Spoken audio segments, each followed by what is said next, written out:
Hi guys, welcome to another episode of the Fox and Burger podcast. I'm your co-host Fox. And I am Burger. And for today's show, we have Carbon, a wolf from Taiwan. Carbon has been in the fandom for a little over a couple years by now.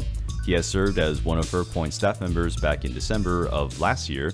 He is currently studying biochemistry and bioengineering, and yes, that makes him a dual major. So let's welcome him to the show and give him a big round of applause. Yo, what's up? Thanks for having me. Yeah, thanks for being here with us. It's been a while since we've actually talked. How long ago was FurPoint? I was like December 19th, I think. Yeah, it's been a while. Wow. Almost half a year.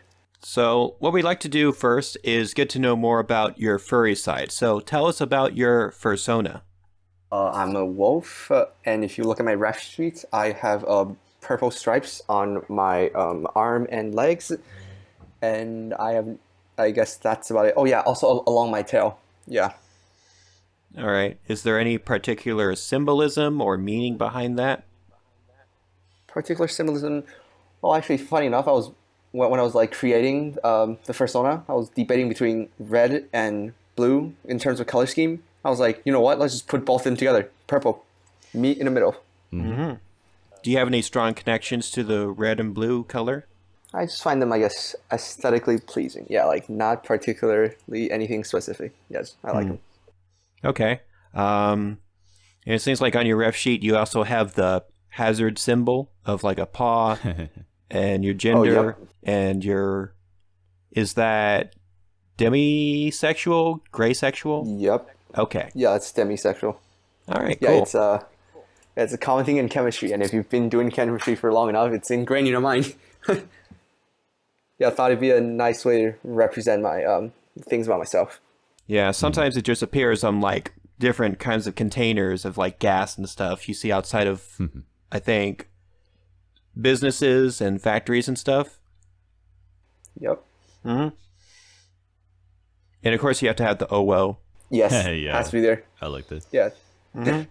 Yeah, it's actually wordplay on the warning symbol for oxidizing agent, or like incompatible with water. Oh, yeah, you're right. Yeah, OW. Yeah, I think it's OX and then the W. Yeah, whatever. Mm-hmm. So tell us more about how you became a furry. How did you get involved in the fandom at first? Yeah, it was super funny. So it was August of 2018, I think. I was just surfing YouTube. I was, I think, watching this video about dolphins or something. I scrolled down to the comment section, just saw like a random like top comment with a bunch of likes, and then people was commenting there like, oh my god, I did not expect to find you here. So I was like, wait, is this some like popular person that I didn't know about? And I clicked into their channel, and apparently I think it's a fursuit making channel or something, and I just plunged headed like straight on into the furry fandom. Yeah, had no idea what it was before, but then after that I was, yeah, like in a single day I probably started calling myself a furry. All right, yeah. So speaking of fursuit making channels, do you have any plans on getting your own fursuit anytime soon?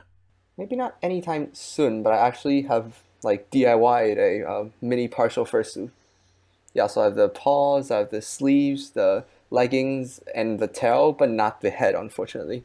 Oh, Yeah. Did you say you have a DIY suit? Yep. Yeah. Oh, wow, cool. Yeah, I can get you a photo of that. Sure, yeah, we can flash that on the screen whenever we get that. Yeah, I think that's cool. I actually forgot that. Did you wear that at FurPoint by any chance? Yep. You probably saw the tail and the paws. Yeah, not the sleeves though, because I was wearing long sleeves. I think I remember the tail. Yeah. Yeah, it's not exactly my Fursona, but it's close enough. And yeah. Right, yeah. So I think something we've been figuring out over the past couple episodes is that DIY fursuits are like the go-to thing if you're in East and Southeast Asia, especially if you can't afford someone else to make a fursuit for you. Mm-hmm. So was that your mindset going into that? Or did you just feel like making something? I guess growing up, I've been doing like a bunch of DIY stuff, and when I first saw the price tags of Western fursuits, I was quite shocked. I did some quick math and realized that the raw material, so the actual fur, is just super cheap. So I just looked up some tutorials and just started making one. Mm-hmm. Yeah, in fact, I think I completed part of my fursuit before I finalized my Fursona. Hence, if you look at my tail, the purple stripe is not there. I mean, yeah, a good portion of the cost, from what I've heard from fursuit makers, is the the time of their labor.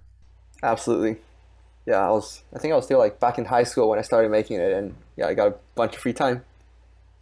Let's go ahead and steer back into talking about FurPoint. So, can you tell us what exactly is FurPoint?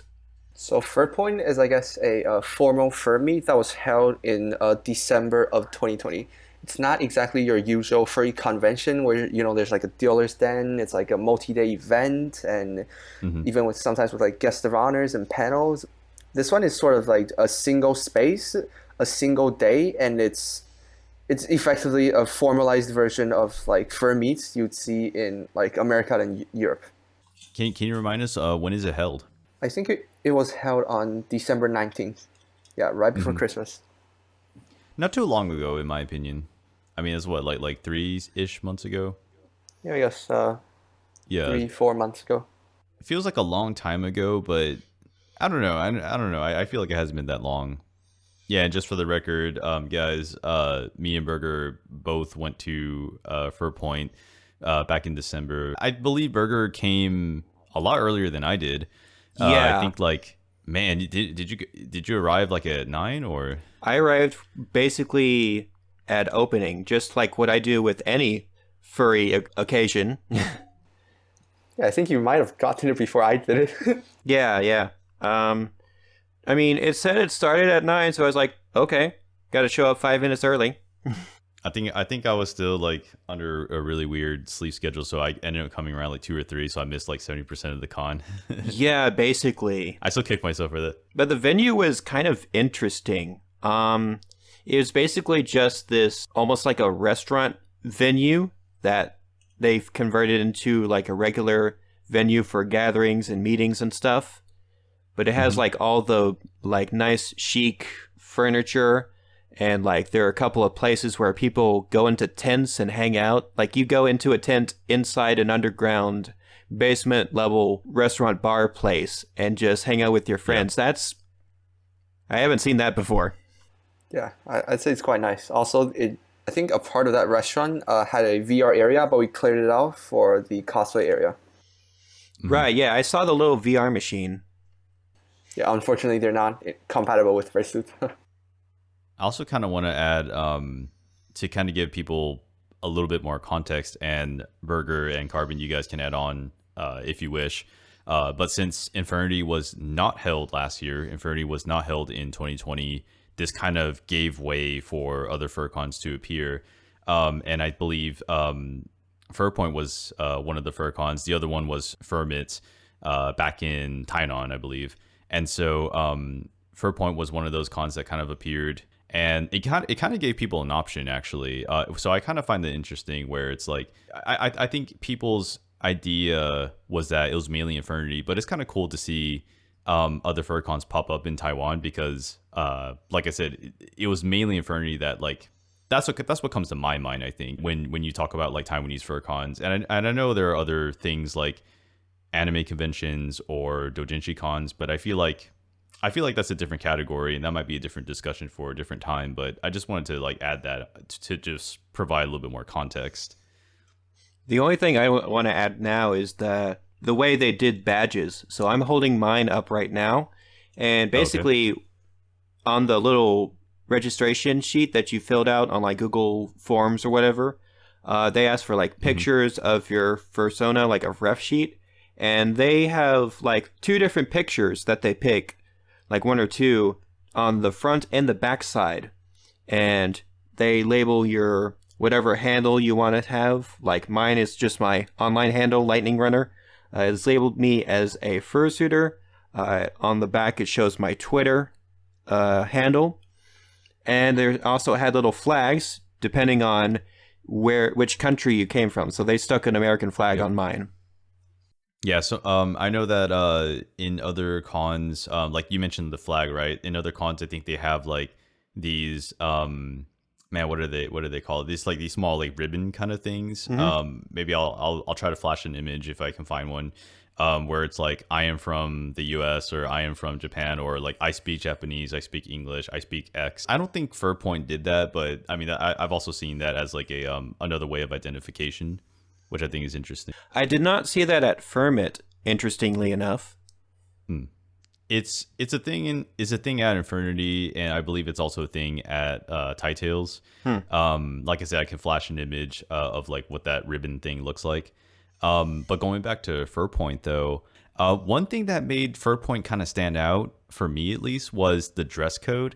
And where did that come from, by the way? Because like if I'm not mistaken, you couldn't just walk in with like sandals and shorts. Like it was like a slightly, I don't know if you would call it like smart casual, business casual kind of dress code. Like do you have any like story behind that? I don't actually know. I think, but what I do know is that they obviously don't want people coming in like flip flops and like anything that's like below maybe smart casual. But also, I wouldn't call the dress code formal. Yeah, okay. But I do find that quite unusual that a dress code was imposed on like this fur meet-esque event. I thought it was interesting. I mean, I can't say if it's a good or bad thing. I thought it was interesting. Makes them stand out, I guess. Yeah, it makes it seem more like an actual private gathering rather than a convention. Only 50 people or so showed up, right? Yeah. What was the attendee count? Actually, I'm kind of curious. Like, was it 50 something or? I don't actually remember that off the top of my head. But I would say I don't think it's more than 100 due to the COVID-19 restrictions. And also probably because of the venue size. Oh yeah, it was a single location. Yeah, it was a single location. It was like basically like one giant room. It wasn't like multiple stories. The basement of like a building, which is like a restaurant, if I'm not mistaken. Yeah, I think it also serves as a restaurant. Yeah, like it was a restaurant, but also like the ground level floor entrance area also shared a space with like some sort of VR experience kind of a store, which is where I think people got confused. It confused me. It confused me. Yeah, I think it also confused some of the like staff and volunteers when we were finding a location initially. Speaking of staff, can you tell us what you actually do or did for FurPoint as a staff member? Oh, so I was in charge of running their board game activities and also dealing with translation on the website and interpretation for the FurScience panel. So before we talk about the translation stuff, I just want to say I don't remember who it was who brought the oversized poker playing cards, but those seem to be an absolute hit, along with the oversized Uno cards. Guess who brought the oversized Uno cards? Oh, that was you. That was me. Yeah, that was me. They asked me like while I was in the States, probably like a few months ahead of time. I can't remember, but yeah, it was something to do. So I threw that into one of my, I think it was probably my carry-on, and yeah, that is Uno from the States. I think they didn't want to pay for the shipping fee, and it kind of makes sense. It's easier to, well, it's cheaper. It'd be cheaper to just like, I don't know, buy off of Amazon, then pay the shipping from whatever warehouse location to my house, and then I bring it over. I don't know who has it right now. Probably Kage and Discord, I guess. So wait, where did you find that? Me? Yeah. Well, actually, they I think they gave me an Amazon link, or I think they paid for it via Amazon. They just used my address. Oh, okay.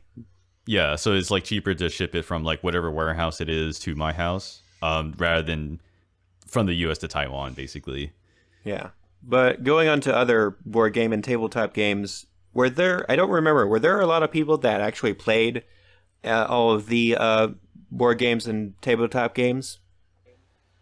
There were quite a few tables, I guess. Yeah, like we had, I think like 7 board games, excluding the oversized playing cards. It's a wide variety. Did you have a favorite? Well, I guess it has to be Cheating Moth. It's like a game where your goal is to try to get rid of all your cards. Like with a set rule, but the catch is you're allowed to cheat, meaning you're allowed to throw away cards if you can get away with not getting caught by like one of the designated players. Yeah, it's super interesting to see people play that in Fursuit because their vision is limited. Yeah, I bet there's some hilarious moments. All right, cool. And so let's move on to the interpretation work and I guess translation work that you did. You mentioned translation, right? Yep. All right. So what did you translate and interpret for FurPoint? Oh, for the translation part, I pretty much just translated the props policy for them. Yeah, because like we have a designated prop zone, and I think quite a few of our attendees are LARPers, and they have like life-size weapons. So we had a few rules that we needed people to follow. As for the interpretation, the original plan was for me to interpret like during the FurScience panel, like the Q&A section. That sort of went wrong when our audio system sort of broke, so we ended up doing it over like the like a text chat feature. Yeah, I remember that. It was a little bit of a messy workaround, but I think it did basically work. Yeah, I sure hope so. For this is a little bit of a dumb question here, but like for the people who don't know who or what FurScience is, could you like give like a brief explanation? Oh yeah, so like the FurScience is like the outreach name for the International Anthropomorphic Research Project. They're in fact they're like a group of I think North American scholars who are studying the furry fandom from like a sociology aspect. So like they conduct I think annual surveys. There's they like publish their results. They got a whole website and yeah, it's quite nice. Yeah, they show up to Texas Furry Fiesta, actually, just because there's a chamber there that works at A&M Commerce. But they have locations all over in U.S. and Canada. So, yeah, they're cool people, especially Nuka. Cool. Yeah, it's quite nice to finally make him, I guess, have an appearance in the Oriental side of the furry fandom. Right. So yeah, what did they do? Like what was the content of their panel? It was like an overview of their research results over the years. So it was like I think they did it in a format of like 50 fun facts about the furry fandom. Yeah. Ah, okay. Yeah, I remember watching it like off and on while the event was going on. It had like an hour. It was like an hour long, and then of like pre-recorded video that they already edited and stuff, and then it went into like a live Q&A. Yep. Well, so outside of the FurScience and translation thing, actually, who did the translation? Because I remember on the pre-recorded video that there were Chinese subtitles. Yes, it was, I think, Kage, one other person, and I. Yeah, we did the subtitle translation. Yeah, I had final exams during like the month of December, so I couldn't just take on the translation by myself. Mm-hmm. And by the way, guys, Kage, and again, Carbon, you can correct me. Oh, if sorry, I'm wrong Kage here. Woka, not Dr. Kage. Yeah. Kage is one of the con chairs, I believe, co-con chairs, and then Discord is the main con chair. Is that correct? I thought it was Vortigern. Yeah, Vortigern Shine. Right. I mean, he goes by multiple aliases. Yeah, his name is Discotag. Yeah, I mean, he calls himself the president, and Kage is designated as the secretary and I guess administrator. Yeah. Kind of weird titles to have, but then again, this is an overseas convention and a kind of a new thing. Yeah. Yeah. Yeah, like I didn't translate the titles. I only did the props policies. Do you have any overall experiences that you want to talk about at the convention? Like, how is the convention for you? Like, outside of doing the translation and interpretation, how is it for you? You know, hanging out, meeting people, dancing to the music, having some drinks. Really fun. Like, this is actually I think my first in-person like furry event that I've attended. Like first like large scale ones. It was super fun. Like even though I was Yes. Yeah, even though I was staff and had to be on duty at certain times, but I'd say it was interesting just roaming the place. Yeah, I had a good experience myself. Again, I missed like 70% of the con, so I'm probably not really going to be able to say too much. But I definitely like going to cons. I definitely like going to cons, and I live in Taipei, and the con is in Taipei, so it's kind of a no brainer for me to go. And I do think that like since Infinity wasn't held, it kind of really helped. At least in my personal like experience, it kind of helped like fill in that gap in a sense. And that's not any offense to Infinity. It's just like, you know, it wasn't held, and that's like the con that I usually like go to, because, you know, I've been based in Taiwan for quite some time, for a few years, and so like that's like the main con that I look forward to every year. I guess you could call it's like my home con. So it's kind of nice, like I said earlier, to just see like other cons pop up in Asia. It gives you that choice, I guess. It's nice to have choices. At least that's just, like I said, that's just my opinion. One thing that that I kind of liked, and I believe this is actually something that Berger recommended to me while I was at the con itself, was the drinks actually. I believe you guys had sort of like a bar area, like off to the side. And if I have a picture, I'll flash an image of like the prices and what the bar looks like. And I think the prices were pretty fair. It was like 3 USD for like what, like a rum and Coke, or it was like, wasn't there like gin tonic or something like that? I'm mainly a whiskey Coke kind of a dude. And like the fact that they had it for 100 NT, that made it that much more affordable compared to like other bars, even in Taipei, even in the Taoyuan area in Zhongli, where I am. That's like a full shot of your, I guess, like liquor, and then it's like a full can of whatever soda. It's basically regular drink size. Yeah, it's not the tiny little like cocktail sized drinks where it's like, here's your drink, that's 200 NT. What? Mm-hmm. Yeah, no, like you get a whole soft drink can, like equivalent of drink. Yeah, like I don't personally drink, but I do know that I think the team was like negotiating with the bartender on like the logistics and how we're able to keep the price down and stuff. Yeah. That's why I think they came in plastic cups. Mm-hmm. Yeah, I think we talked about that before, like after the con, where it's like, I'm okay with that. Like I don't, I mean, if it lowers the cost for the guests, then it's like, you know, more power to you guys. And you know, it's 100 NTD, which again is about like 3 something USD. So that was worth it for me. I'm more of a red Solo cup kind of a guy, but that just shows the kind of room parties that I've been to.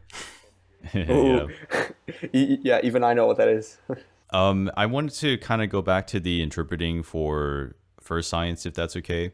Well, I know you guys had technical difficulties, but like, how did you feel though, interpreting for FurScience? Like, what were some of the difficulties that you faced?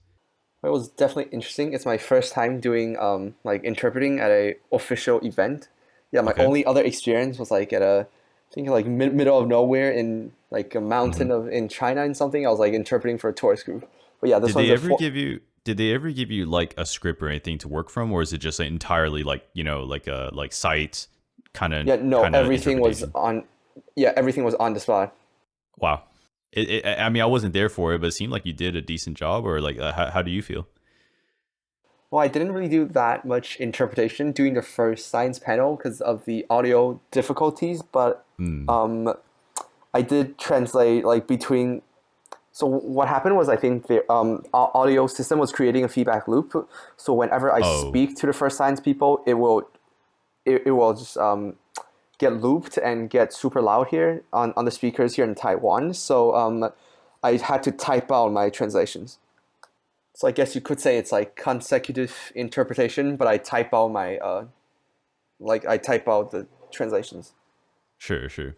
Yeah, but the other instance of you doing interpretation was during like a round table discussion kind of a thing that Kage had come up with. Basically, he had gotten just a bunch of people like, hey, you want to talk about different topics? Let's do it. And then I was with Carbon at that point, just hanging out. And joining that little discussion, and everything in Chinese that was being said, he was like, okay, that's what this means. He says this, and this, like, and it was instantaneous almost. Like, it's just like a filter of just like, and that takes a certain amount of skill, like some sort of brain power, superpower, if you want to call it that. Absolutely. Yeah, I actually don't know I could I could do that before the event. Yeah. Yeah, it's interesting. I think it's called simultaneous interpretation, right? Yeah, basically simultaneous interpretation.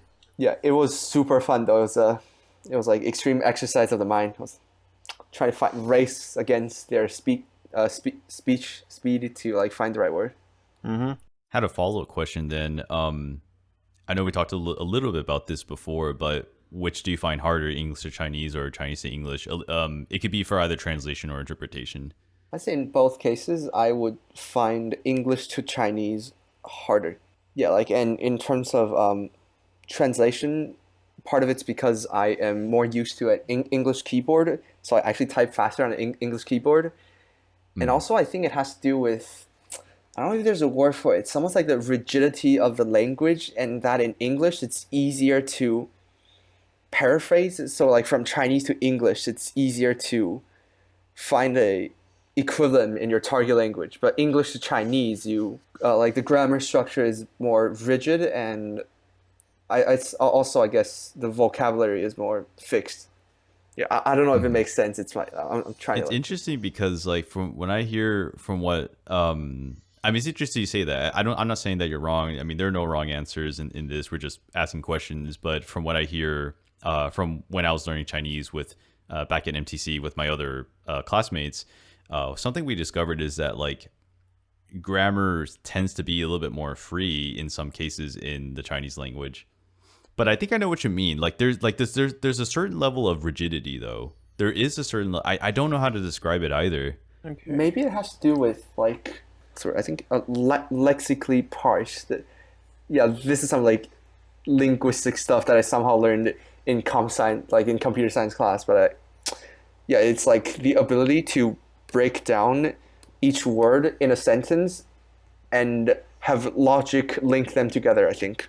Yeah, it makes sense. Yeah, I like the way that's phrased. It's very academic and thinky, you know, big brain stuff. Yeah. Well, I don't know. I'm not a linguist. Yeah, but you are a college-educated person, so you use that college-educated vocabulary. Thanks. Actually, I think at this That's point quite we're all interesting. college-educated on this podcast. Yeah, probably. My field is biochem and bioengineering, and yet the work I do in the Furry fandom is heavily with translation and interpreting. Well, you're not exactly doing like gene splicing right now.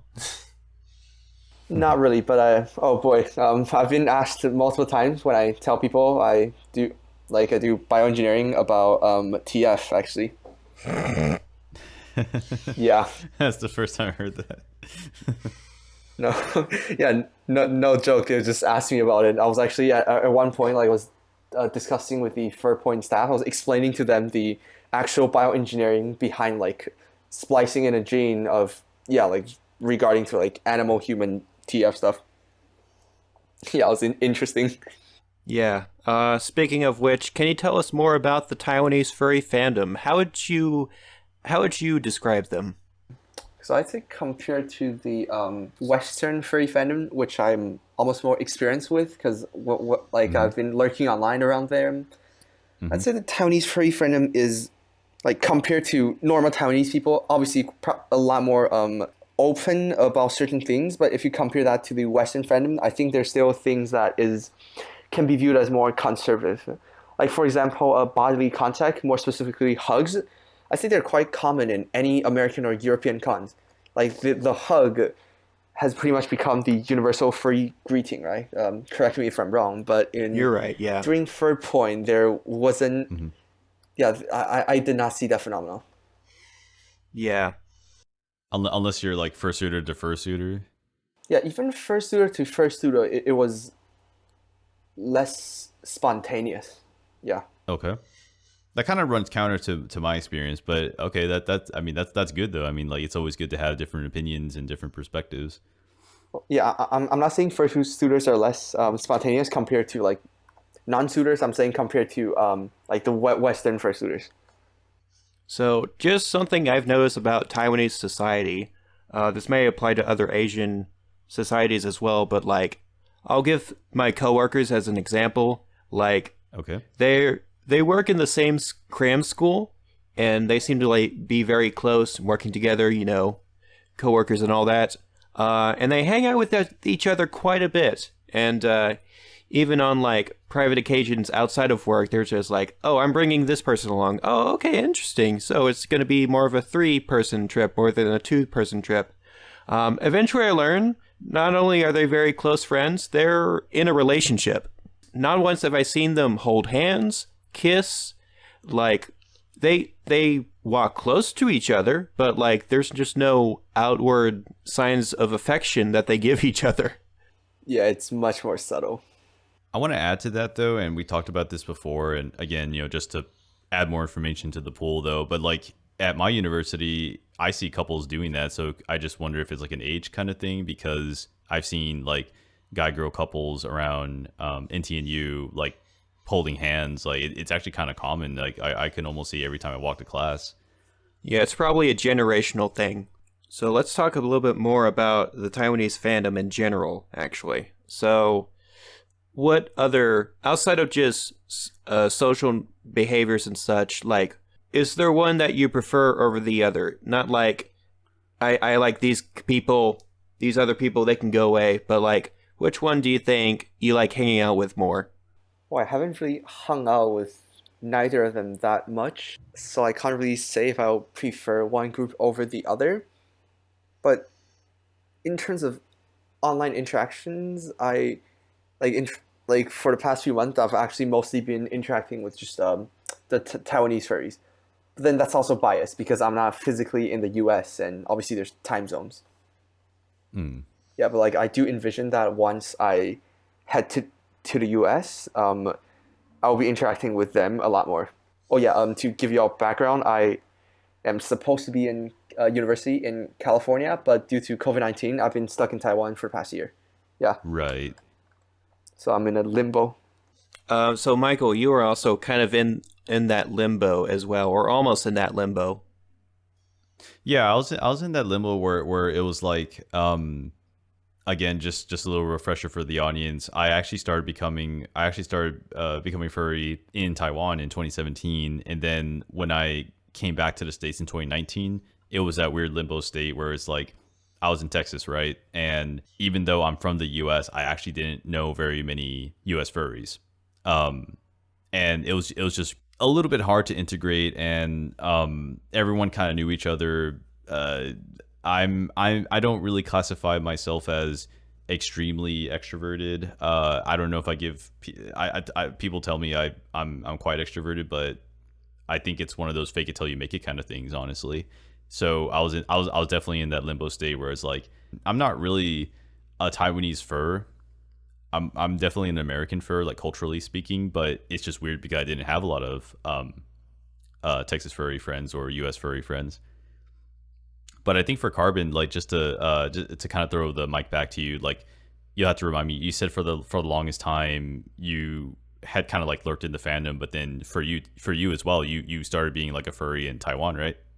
Actually, no, I discovered a fandom in Singapore. So I actually went to high school in Singapore. That might be a piece of the puzzle that's missing. So I completely get you. Yeah, like while in Singapore, I discovered fandom, and I've been mostly lurking online in American and European communities. So I'd say culturally and in terms of like my knowledge of the fandom is mostly Western.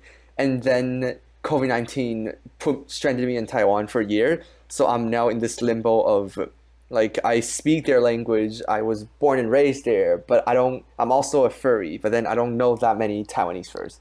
Yeah. You also don't interesting. You also don't seem to know very much Singaporean furries either.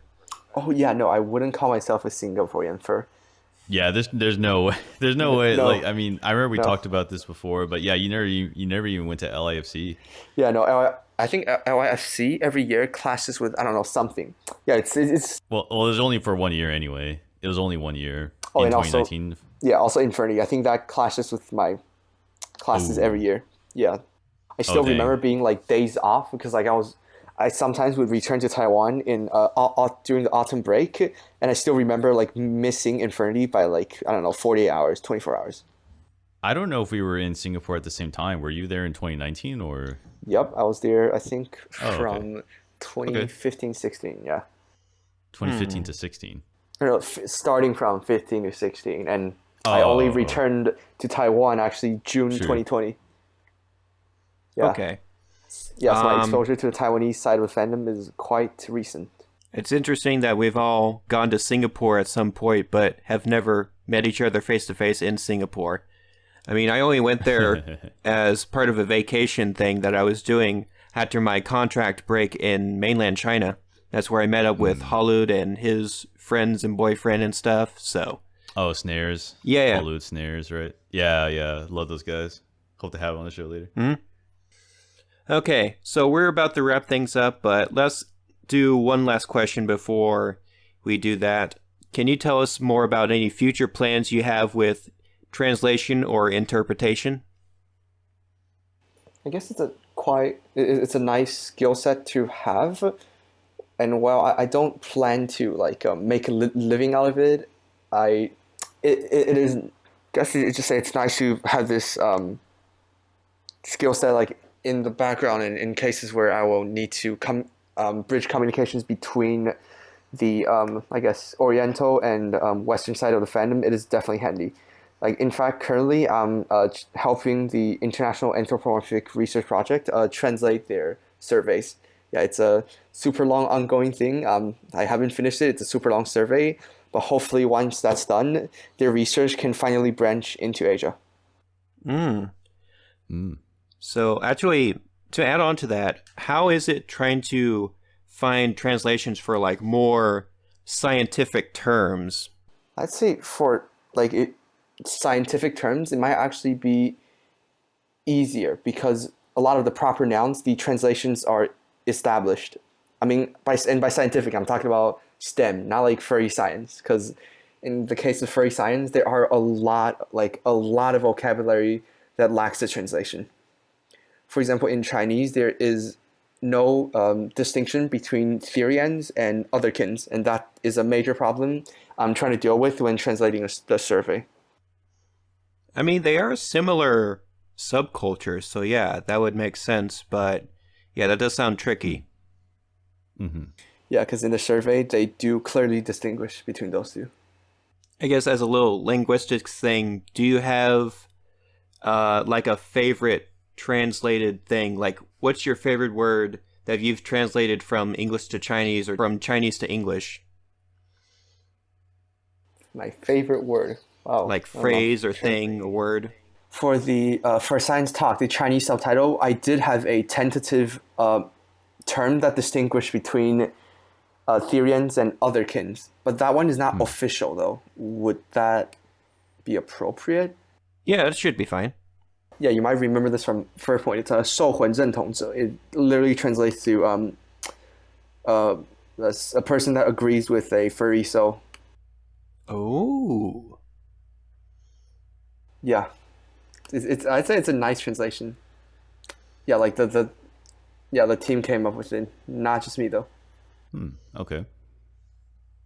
Kind of interesting to be, at the forefront of all that because it's like the sort of like Western fandom kind of influencing the Asian fandom at that point because it's like a term that in Chinese, like there's no particular word, right? Yeah, That's absolutely. what Yeah, that's what I'm understanding. So it's kind of like you have to kind of make up a word basically in Chinese because because like I said, Chinese doesn't have this word. So it's kind of cool to see how, I mean, because that's the whole point of the podcast, to see how like these two cultures kind of influence one another. And like I said, you're being at the forefront of that. You have to bring that idea, that cultural concept into Taiwan. That's a really cool thing. It is interesting because a lot of the English free words, there's an established like etymology of it, but in Chinese we're just like making it from nothing pretty much. I still remember there was a discussion about actually translating like FurPoint fur meat versus furry convention, because there wasn't a clear distinction, and also the translation of Dutch angel dragons. Yeah, because the Dutch in Dutch angel dragons actually I think doesn't refer to the nationality. It refers to a name that the species was created in memory of. So it was a debate of, do we translate it so it literally means like Netherlands angel dragons, or do we translate it into like just the pronunciation of Dutch in Chinese and like as a name? That's transliteration. Yep. Mm-hmm. Yeah. Because I think otherwise you could just say angel dragon, which is just, Tan Shi Long. Yeah, Tianshilong, probably. Which is actually the same Chinese characters you would use for Japanese as well, for Japanese kanji, Tenchi-ryu. Oh, interesting. Yeah. Right. Well, this has been a very interesting discussion. So thanks again for coming to our podcast, Carbon. If you don't mind, go ahead and tell us where people can find you on the internet. Okay, so my Discord tag is Carbon, hashtag 7575. I have a Twitter, it's at Carbon_the_wolf. And I also have a Facebook, it's carbon.the.wolf. Yeah, I mean, some of these accounts are effectively almost placeholders because I'm quite busy with school, so you're not going to see that much like out there for you to see, but I'm fine with like DMs and stuff. Yeah, always looking forward to making friends. All right, that's good to hear. So, again, thank you for taking some time out of your day to join us for this podcast. Once again, this has been the Fox and Burger podcast. Thanks again, listeners, for joining us. This has been Burger. And this has been Fox. And we'll see you in the next episode. See you then.